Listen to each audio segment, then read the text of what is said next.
कहानी का पूरा आनंद लेने के लिए कहानी के पिछले सभी भागों को ज़रूर देखें। उसका लिंक मैं आपको डिस्क्रिप्शन बॉक्स में दे दूंगी और साथ में कमेंट बॉक्स में पिन भी कर दूंगी, तो आप वहां से भी जाकर देख सकते हैं। रियांश ने अपने पॉकेट से एक प्यारा सा नेकलेस निकाल कर काम्या के गले में पहनाने लगा। उसकी उंगलियां जब काम्या की गर्दन पर टच हुई तो उसकी धड़कन एकदम से बढ़ गई।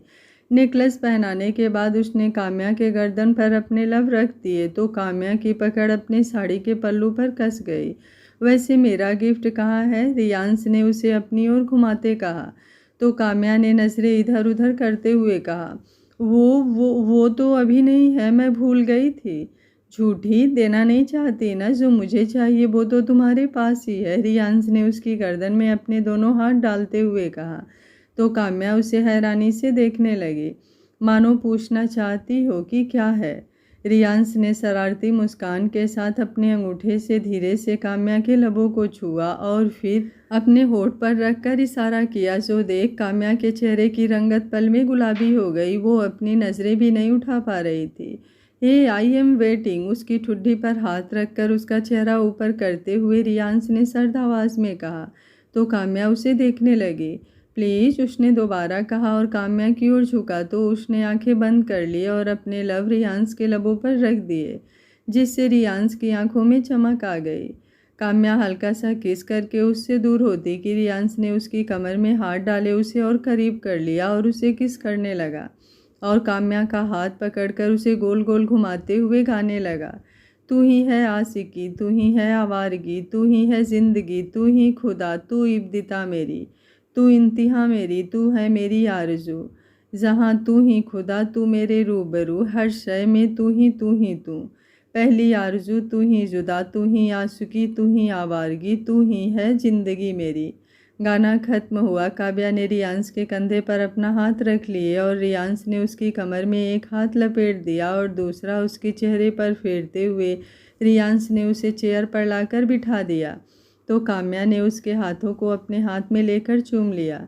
रियांश इस पर मुस्कुरा उठा और दोनों ने डिनर किया, जो कि काम्या की पसंद का था।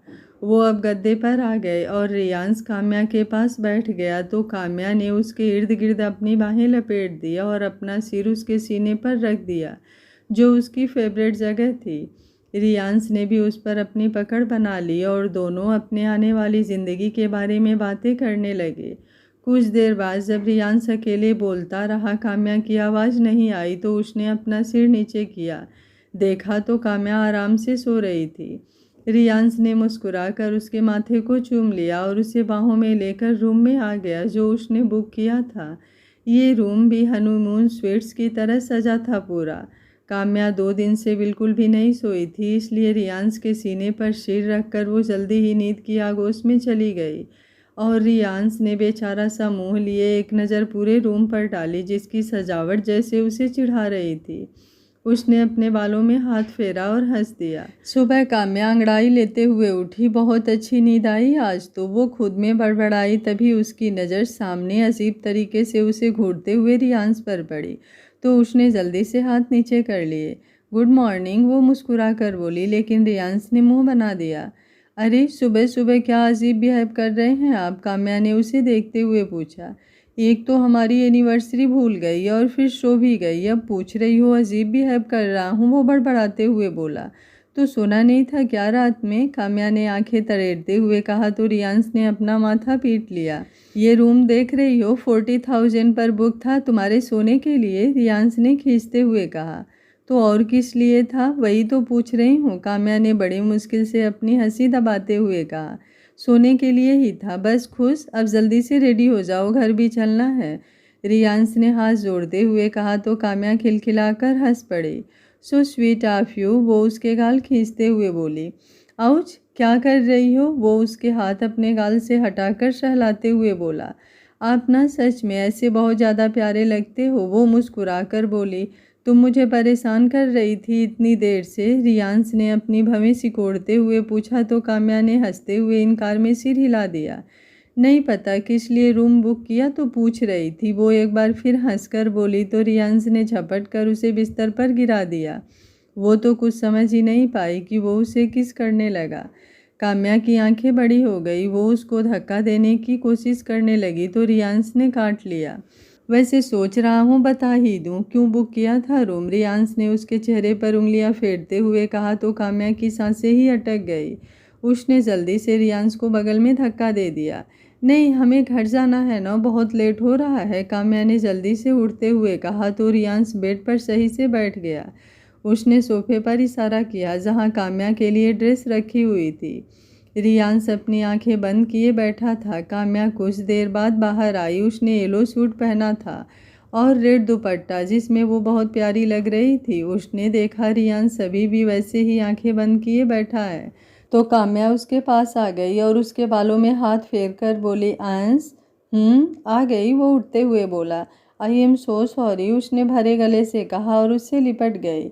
ए पागल, क्या हुआ, रो क्यों रही हो? रियांश ने उसका चेहरा हाथों में लेते हुए उसकी आंसुओं से भरी आंखों को देखकर कहा। मैं हमारी एनिवर्सरी भूल गई थी और सो भी गई, तो आपको बुरा लगा ना? काम्या ने सिसकते हुए कहा तो वो मुस्कुरा उठा। पागल हो तुम, मैंने कहा ऐसा, उसने बोला तो काम्या ने इनकार में गर्दन हिला दी। हाँ तो बस, फिर ये मोती क्यों? रियांश ने अंगूठे पर उसके आंसू लेते हुए कहा। बस चुप, नाराज नहीं हूँ मैं, बस थोड़ा सा बुरा लगा जब तुमने एक भी बार विश तक नहीं किया था। लेकिन मैं समझता हूँ कि 2-3 दिन में इतना कुछ हो गया कि माइंड डिस्टर्ब था तुम्हारा, तो बस अब बिल्कुल भी आंसू नहीं आने चाहिए। उसने प्यार से उसके माथे को चूमते हुए कहा तो काम्या की आंखें बंद हो गई। मैंने बहुत अच्छे कर्म किए होंगे किसी जन्म में, जो वर्ल्ड के बेस्ट हस्बैंड मेरे पास हैं, काम्या ने कहा और उसके सीने से लग गई। संजू बेटा देखो, इसमें से कौन सी रिंग अच्छी है? नीतू जी ने कुछ रिंग की पिक्चर संजू को अपने फ़ोन में दिखाते हुए कहा। निहान ने सब कुछ जानने के बाद भी शादी के लिए मना नहीं किया, संजू के दिमाग ने कहा, और उसने नीतू जी के हाथ से फ़ोन लेकर एक और रख दिया और उनका हाथ पकड़कर बड़ी हिम्मत करके बोली, मम्मा मैं ये शादी नहीं कर सकती, प्लीज़ आप मना कर दीजिए उनको। नीतू जी भड़कते हुए बोली, संजू तुझे समझ में आ रहा है कि तू क्या बोल रही है? मैंने तुझे बहुत पहले ही बहुत बार समझाया है कि तेरी शादी निहान के साथ ही होगी। संजू की आंखों में आंसू भर आए। मम्मा मैं किसी और से प्यार करती हूँ और वो इस वक्त हॉस्पिटल में है, मैं हारू के बिना नहीं रह सकती, प्लीज़ मम्मा। नीतू जी बोली, संजू मेरा फैसला नहीं बदलने वाला, आरव बहुत अच्छा लड़का है लेकिन निहान भी कोई उससे कम नहीं है। और भूलो मत, परसों तुम्हारी एंगेजमेंट है तो अच्छा होगा उस पर ध्यान लगाओ तुम। मम्मा मम्मा, उसने भरे गले से कहा। संजू बेटा मैं माँ हूँ तुम्हारी, कभी भी कोई ऐसा फैसला नहीं लूँगी जिससे मेरे बच्चे को तकलीफ़ हो। अगर मैंने ये कहा है तो ये सोच समझ कर ही कहा है। अगर तुम थोड़ी सी भी मेरी इज्जत करती हो या मानती हो मुझे, तो तुम मना नहीं करोगी इस रिश्ते से। क्या चाहती हो सब तुम्हारी माँ पर सवाल उठाएं कि बिना बाप की बच्ची को अच्छे संस्कार नहीं दे पाई? कहते हुए वो भावुक हो गए। मैं हॉस्पिटल चलती हूँ मम्मा, आपको जो पसंद हो फाइनल कर दीजिए, संजू ने खुद को मजबूत करते हुए कहा और अपना बैग लेने रूम में चली गई। दी, नमन ने उसके रूम में आते हुए कहा। संजू रो रही थी इसलिए उसने जल्दी से अपने आंसू साफ किए। हाँ बोल, उसने बैग उठाते हुए कहा। मुझे कॉलेज की फ़ीस जमा करनी है, आज लास्ट डेट है, उसने धीरे से कहा। कितनी? 20,000। संजू ने अपने बैग में देखा 5,000 ही थे उसके पास, तो उसने अपना क्रेडिट कार्ड उसे पकड़ा दिया। दी, आप पूछेंगी नहीं, जो 2 दिन पहले फ़ीस के पैसे लिए थे उसका क्या हुआ? नमन ने कहा। मेरा भाई कभी गलत काम नहीं करेगा, अगर लिया है तो कुछ अच्छा ही किया होगा, संजू ने उसके बालों को सहलाते हुए कहा। थैंक यू दी, इतना भरोसा दिखाने के लिए। वो रवि की माँ की तबीयत खराब हो गई थी और उसे चाहिए थे तो मैंने उसे दे दिया था, नमन ने कहा। अच्छा किया, अब मैं चलती हूँ, लेट हो रहा है, संजू ने कहा। दी, आप रोई थीं, आपकी आंखें क्यों लाल हैं? नमन ने गौर से उसके चेहरे को देखते हुए कहा। कुछ चला गया था आँख में इसलिए लाल होगी, संजू ने झूठी मुस्कान देते हुए कहा। मैं भी आपके साथ चल रहा हूँ, मिस्टर हैंडसम को भी देख लूँगा कि कैसे हैं अब, नमन ने कहा तो संजू ने सिर हिला दिया। आरव जो कि लेटा हुआ छत को घूर रहा था कि उससे नमन की आवाज़ आई। हाय बड्डी। हेलो नम, तुम कब आए? आरव ने उठने की कोशिश करते हुए कहा। नमन बोला, अरे आप ये क्या कर रहे हैं, लेटे रहिए ना। आरव बोला, तुम यहाँ? नमन बोला, हाँ वो आपको देखने आया था, अब ठीक है ना आप? आरव बोला और तुम्हारी बहन की शादी की तैयारियां कैसी चल रही हैं? सब ठीक ही हैं, परसों एंगेजमेंट है, नमन ने मुंह बिगाड़ते हुए कहा। क्या हुआ, मुंह क्यों बना रहे हो? आरव ने धीरे से कहा। बस यूं ही, काम बहुत करना पड़ता है ना, नमन ने कहा और घड़ी देखते हुए बोला। मैं बाद में आऊँगा, अभी निकलता हूँ, कॉलेज के लिए लेट हो जाएगा वरना। ओके, आरव ने कहा। उसकी नज़रें अब दरवाजे पर ही टिकी थी क्योंकि अभी तक संजू एक भी बार नहीं दिखी थी उसे। आज वो मन ही मन यही सोच रहा था कि इतना होने के बाद भी संजू ने मना नहीं किया इस रिश्ते को। क्या वो मुझसे प्यार ही नहीं करती? वो आंख बंद करके लेट गया। अब कि वो डोर खुला और संजू अंदर आ गई। आरव ने कदमों की आहट पाकर उसे देखा तो नजरें फेर ले। अब वो इंजेक्शन देना था और हाथों की चोट। संजू ने अटकते हुए कहा। आरव ने पास से अपना फ़ोन उठाया और एक नर्स को बुला लिया। नर्स बोली, यस सर। आरव ने संजू को टोटली इग्नोर करते हुए नर्स से इंजेक्शन लगाने को कहा तो संजू की आंख भर आई। उसने अपनी आंखें बंद कर ली और दूसरी ओर पलट गई। मैडम, डॉक्टर प्रशांत ने आपको बुलाया है, उस नर्स ने आरव को इंजेक्शन लगाते हुए कहा तो संजू जल्दी से वहाँ से चली गई। संजू बिना किसी भाव के अपने रूम में ड्रेसिंग के सामने बैठी थी और पार्लर वाली लड़कियां उसका मेकअप कर रही थी।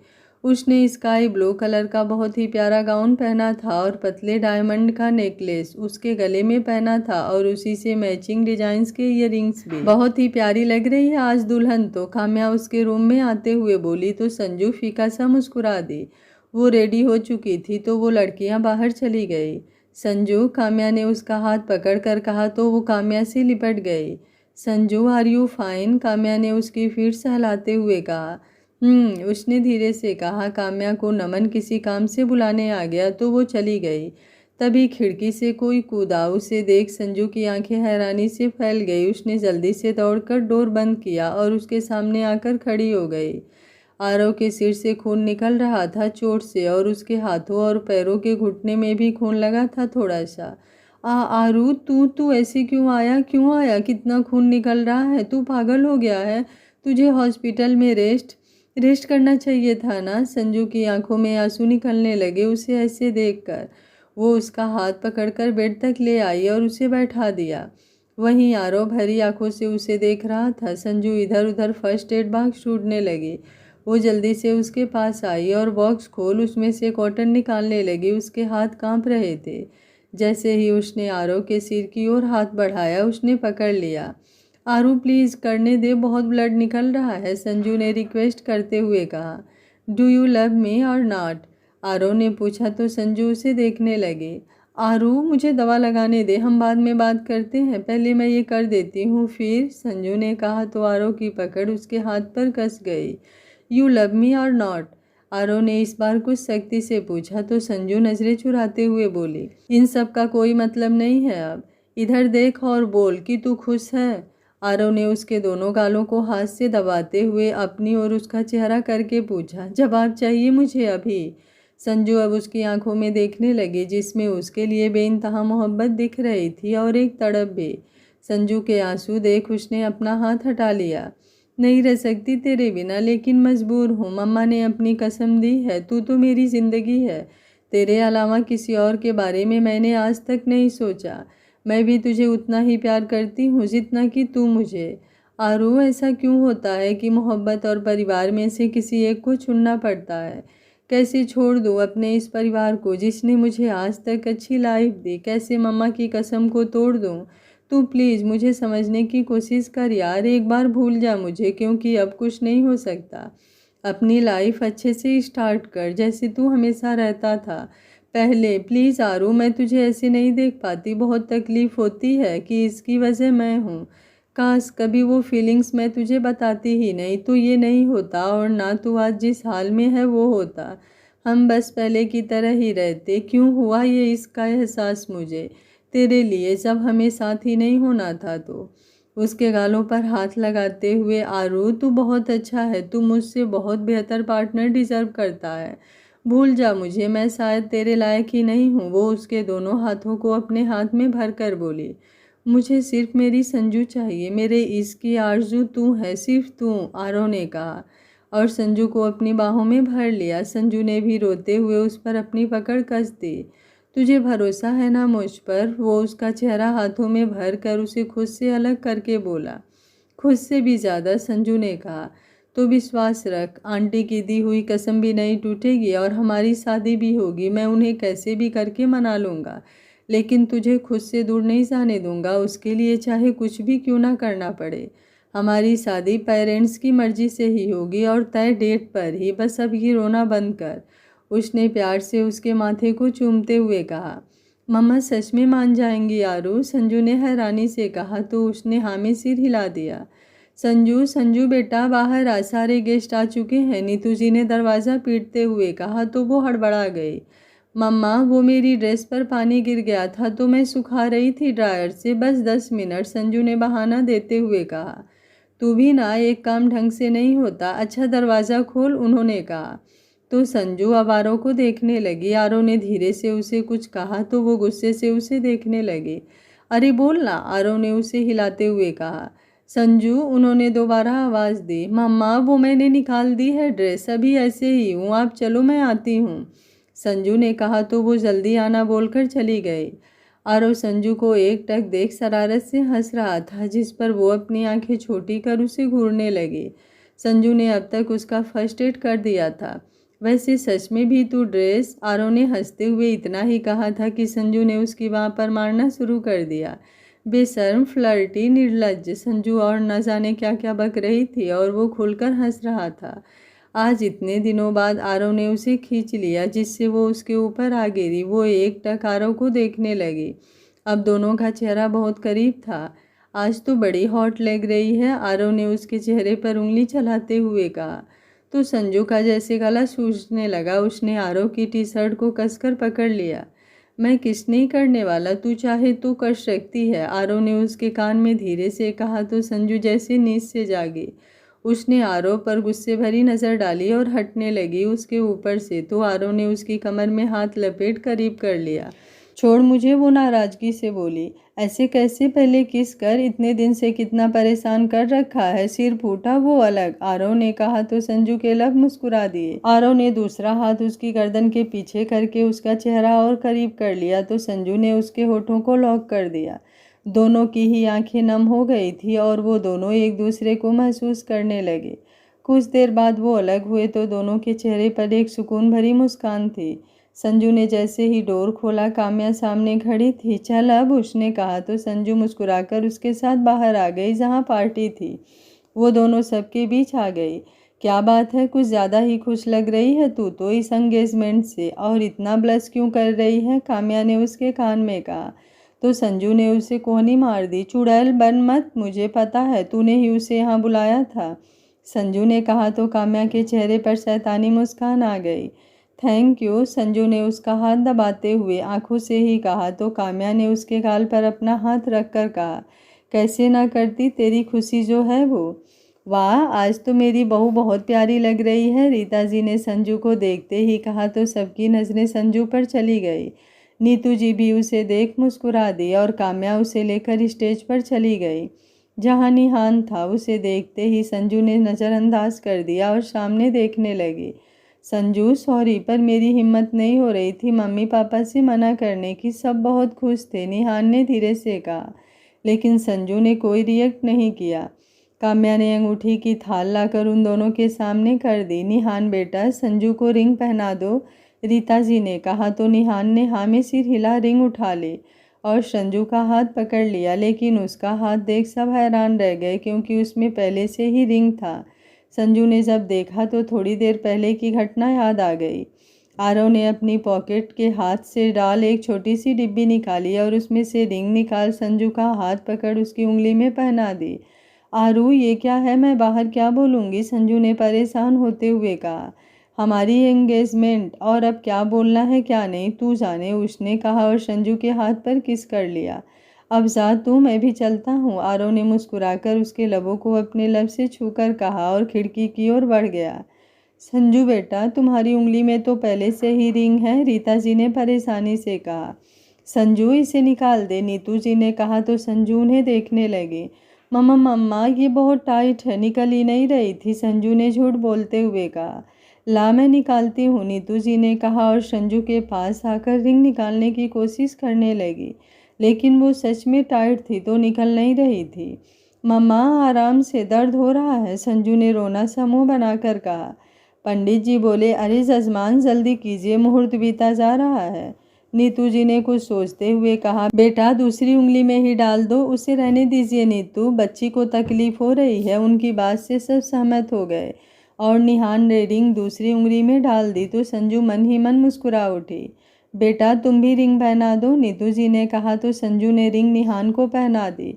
सब ताली बजाने और उनके ऊपर फूल डालने लगे। उसके बाद रीता जी ने संजू को कुछ शगुन का सामान दिया। सब उनको कांग्रेचुलेसन करने लगे। कामयाब रियांश के पास आकर खड़ी हो गई। रियांश ने उसकी कमर में हाथ लपेट लिया और मुस्कुराकर सामने देखने लगा। अंश क्या कर रहे हैं, सब यही हैं और नज़रें भी हम पर हैं। काम्या ने उसका हाथ हटाने की कोशिश करते हुए कहा, तो रहने दो, मैं कौन सा किसी दूसरे की बीबी के साथ रोमांस कर रहा हूँ, मेरी अपनी बीबी हो। रियांश ने उसकी कमर पर हाथ चलाते हुए कहा तो वो चिहुक उठी। आपसे तो बातों में मैं कभी नहीं जीत सकती। अच्छा ये बताइए, आरव को सही सलामत हॉस्पिटल छोड़ा है ना? काम्या ने उसका हाथ नीचे करते हुए कहा तो उसने हाँ में सिर हिला दिया। वैसे कुछ काम कई दिन से अधूरा है तो उसे भी पूरा कर लेना चाहिए ना आज रात, रियांश ने उसके कान में कहा तो काम्या के कान ये सुनते ही लाल हो गए और वो उससे हाथ छुड़ाकर दूसरी ओर सबके पास भाग गई तो वो हंस पड़ा। राठौर मेंशन, काफ़ी समय के बाद पूरा परिवार हाल में इकट्ठा था। काम्या ने दादू की बहुत केयर की थी जिसकी वजह से वो भी पहले की तरह ठीक हो चुके थे। काम्या ने सबके लिए हलवा बनाया था और वो सबको दे रही थी। चाची ये तो बहुत यम्मी है, पाखी ने एक चम्मच खाते हुए कहा। क्योंकि आपकी चाची ने इसमें अपना प्यार भी मिलाया है, विभा जी ने कहा तो सब मुस्कुरा दिए। काम्या भी तान्या के बगल में आकर बैठ गई। मम्मा पापा मुझे कुछ चाहिए, पाखी ने अपनी कटोरी टेबल पर रखते हुए बीच में खड़े होकर कहा तो सब उसे देखने लगे। क्या चाहिए बेटा, नैतिक ने मुस्कुराते हुए पूछा। तो पाखी विभा जी से बोली, दादी आपको पता है मेरी फ्रेंड की मम्मा उसके लिए भाई लाई हैं, तो आप बोलो ना मम्मा पापा से मुझे भी ला कर दे। उसके ये कहते ही तान्या जो हलवा खा रही थी उसके गले में ही अटक गया और वो खांसने लगी। तो काम्या ने जल्दी से उसे पानी पकड़ाया और उसकी पीठ सहलाने लगी और सब दबी हंसी हंसने लगे। बाबा बेटा इधर आओ, नैतिक ने झेपते हुए कहा तो पाखी अपने पैर पटकने लगी और मुंह फुला लिया। वैसे पाखी की बात सही है, मुझे भी तो परपोते के साथ खेलना है, दादी ने भी मौके पर चौका मारते हुए कहा। हाँ भाई, एक बेबी तो अब मुझे भी चाहिए, छोटू सा। भाभी अब आप प्लानिंग शुरू कर दो, रियांश ने हंसते हुए कहा तो सब एक बार फिर हंस पड़े। वहीं नौतिक और तान्या शर्म से धंसे जा रहे थे, लेकिन तभी तान्या को कुछ सूझा और उसने पाखी को अपने पास बुलाते हुए कहा, बच्चा गुस्सा नहीं करते, आपको भाई चाहिए ना? पाखी ने खुश हाँ में सिर हिला दिया तो तान्या सैद्धानी मुस्कुराहट के साथ बोली, आपको भाई आपके चाचू चाची ला कर देंगे। ये सुनते ही पाखी खुशी से कूदने लगी, लेकिन काम्या इस बार खांसने लगी और वो जल्दी से शर्म से उठकर किचन में भाग गई। रियांश भी काम का बोल जल्दी से उठने लगा कि नैतिक ने उसका हाथ पकड़ लिया। अरे भाई तू कहाँ चल दिया, अभी तो बड़ा बेबी चाहिए था। और कहाँ, नरेंद्र जी उठते हुए बोले। रियांश पाखी को भाई ले आओ और हमारा पोता। तो रियांश की आंखें बड़ी हो गई। वहीं नरेंद्र जी हंसते हुए दादू के साथ बाहर निकल गए। तब तो पोता पोती के साथ खेलने की उम्र मेरी भी हो गई है रियांश बेटा, विभा जी हंसते हुए कहा तो रियांश नैतिक भाई से हाथ छुड़ाते हुए बोला, सब मेरे पीछे क्यों पड़े हो भैया, आपसे कहा था ना पाखी ने भाई के लिए, तो मुझे क्यों बीच में खींच रहे हो? अच्छा गुस्सा क्यों हो रहा है, तू बहन ही ले आना, भाई की जिम्मेदारी मेरी, नैतिक ने हंसते हुए कहा तो तान्या ने एक पिलो उसके ऊपर दे मारा और रूम में चली गई। रियांश भी झेप कर चला गया तो सब हंसने लगे। नीतू जी मार्केट आई थी और अब घर जाने के लिए ऑटो रुकवा रही थी, लेकिन कोई रुक ही नहीं रहा था कि सामने से गाड़ी आई और उनके सामने रुक गई। आरव ने शीशा नीचे करते हुए कहा, आइए मैं छोड़ देता हूँ आंटी। कोई ज़रूरत नहीं है, मैं चलू जाऊँगी, उन्होंने बेरुखी से कहा तो आरव बाहर आ गया। आंटी आप मुझसे इतनी बेरुखी से क्यों पेश आ रही हैं, कई दिनों से मेरी कोई बात बुरी लगी है क्या आपको? आरव ने बहुत ही आराम से कहा। आरव प्लीज़ मेरी बेटी के रास्ते से हट जाओ, उसकी एंगेजमेंट हो चुकी है और 1 महीने बाद शादी है। उन्होंने कुछ गुस्से और नाराज़गी से कहा तो आरव हल्का सा हंस दिया। जब आप जानती हैं हम एक दूसरे से प्यार करते हैं तो क्यों नहीं समझती? क्या प्यार करना गुनाह है? आपसे प्यार से और बहुत ही सम्मान से कह रहा हूँ आंटी, उसका रिश्ता तोड़ दीजिए और हमारी शादी आप चाहे तो उसी दिन करा दें, वरना मैं सब भूल जाऊंगा और सबके सामने फिर जब मंडप में तमाशा होगा तो क्या होगा ये आपको भी नहीं पता। सबके सामने से उसे उठाकर ले जाऊंगा और कोई कुछ नहीं कर पाएगा। आपको पता है मैं इतना बर्दाश्त क्यों कर रहा हूँ? क्योंकि आपकी बेटी नहीं चाहती उसकी वजह से आपकी इज्जत खराब हो, और एक आप हैं जो उसे ज़बरदस्ती के रिश्ते में बांध रही हैं। ऐसे तो वो कभी खुश नहीं रह पाएगी, बस घुट घुट कर रह जाएगी आपकी शान बचाने के चक्कर में। आरव ने कहा। नीतू जी कुछ बोल ही नहीं पाई तो वो आगे बोला, बहुत प्यार करती है आपसे, इसलिए अपने प्यार को भी छोड़ना चाहती है। बाकी आप सोच लीजिए, अपनी बेटे की खुशियाँ चाहती हैं या अपनी मर्जी उस पर थोप पूरी ज़िंदगी उसकी ख़राब करना चाहती हैं? अब प्लीज़ बैठ जाइए, एक अजनबी ही समझकर गाड़ी में, और उनके हाथ से थैला लेकर गाड़ी में रखने लगा। आंटी प्लीज़, उसने कहा तो वो बैठ गए। उन्हें घर के पास ही छोड़कर आरव चला गया। अरे मम्मा आ गई आप, मैं चाय बनाती हूँ आपके लिए, नीतू जी को देखते ही संजू ने कहा, जो नमन के प्रोजेक्ट में उनकी हेल्प कर रही थी। मेरा मन नहीं है, उन्होंने कहा और अपने कमरे में चली गईं। दी मम्मा को क्या हुआ, कुछ परेशान दिख रही हैं? नमन ने कहा तो संजू ने कंधे उचका दिए, क्योंकि उसे भी कुछ नहीं पता था। नीतू जी अपने कमरे में कुर्सी पर बैठ गए। लाइट्स बंद ही थी जिससे पूरे कमरे में अंधेरा था। उनके दिमाग में अभी भी आरव की बातें ही घूम रही थी। काम्या कबर्ड में कपड़े सेट कर रही थी, किसी ने आकर उसे पीछे से ही बाहों में भर लिया।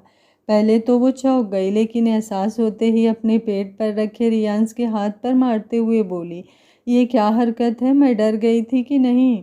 अरे यार इसमें डरना क्या, तुम्हें मेरे अलावा भी इस घर में कोई ऐसे टच कर सकता है क्या? रियांश ने उसके कंधे पर चेहरा टिकाते हुए प्यार से कहा। अच्छा ठीक है अब हटिए और मुझे काम करने दीजिए, काम्या ने कसमसाते हुए कहा। मन नहीं है, रियांश ने बच्चों सा मुंह बनाते हुए कहा। अंश डोर खुला है, उसने कहा, लेकिन वो उसकी बात को टोटली इग्नोर करके उसकी गर्दन पर किस करने लगा तो काम्या की पकड़ अपने सूट पर कस गई और वो जम गई बर्फ से। चाचू, पाखी कहती हुई अंदर आई कि झट से हड़बड़ाकर वो दूर हो गए। चाचू आप क्या कर रहे थे? पाखी ने मासूमियत से पूछा तो काम्या शर्म से पानी पानी हो गई और वो जल्दी से दूसरी ओर जाकर इधर उधर सामान करने लगी। बेटा मैं तो आपकी चाची से यही बोल रहा था कि अब उन्हें आपका भाई ले आना चाहिए, उसकी तैयारी हो रही थी, लेकिन आपकी चाची चाहती ही नहीं, रियांश ने शरारत से काम्या को देखते हुए कहा और पाखी को गोद में उठा लिया। चाची प्लीज़ आप ले आओ ना बेबी, आप चाचू की बात सुनो ना, प्लीज़ प्लीज़, मुझे भी भाई चाहिए, मैं उसके साथ खूब खेलूँगी। पाखी ने रियांश की गर्दन में हाथ लपेटते हुए कहा तो काम्या रियांश को घूरते हुए मन ही मन बोली, कितने ज़्यादा बदतमीज होते जा रहे हैं, एक बच्ची के सामने भी शुरू हो गए। सुनाई नहीं दिया कुछ बोल रही हो? पाखी के सवाल का जवाब मुझे भी चाहिए, रियांश ने अपनी हंसी दबाते हुए कहा। बेटा आप मेरे पास आओ, बेबी को बहुत टाइम लगता है आने में, पहले आप थोड़ा सा और बिग हो जाओ कि अपने भाई को गोदी में उठा सको, उसकी केयर कर सको। अभी तो आप फर्स्ट में ही हो ना, अच्छे से पढ़ाई करो ताकि भाई को भी पढ़ा सको, जब आप थोड़े बड़े हो जाओगे तो आ जाएगा बेबी, काम्या ने उसे समझाते हुए कहा। सच्ची? पाखी ने खुश होकर कहा।